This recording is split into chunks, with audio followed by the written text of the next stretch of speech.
Philippe Varin. En Espagne à présent, après 2012, année terrible pour l'économie et l'emploi, que peut-il y avoir de pire?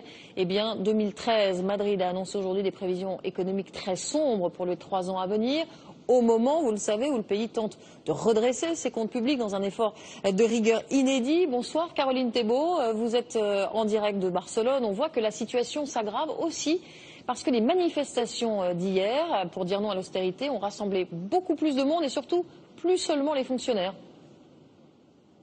Oui, il y avait aussi des artistes, des architectes, des chercheurs, des retraités. En fait, une grande partie de la société s'est mobilisée hier soir à Barcelone, mais aussi à Madrid, comme dans 80 villes du pays. Au total, plusieurs centaines de milliers de manifestants dans les rues, des manifestations très importantes, alors que nous sommes en pleine période de vacances scolaires. Et un mot a particulièrement été scandé hier soir, le mot non.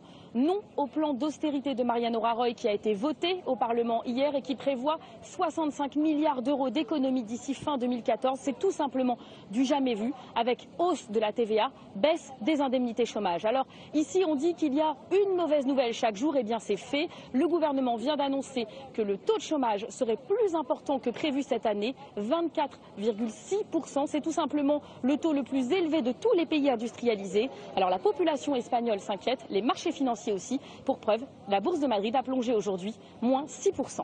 Caroline Thébault, envoyée spéciale en Espagne en direct de Barcelone. Merci Caroline.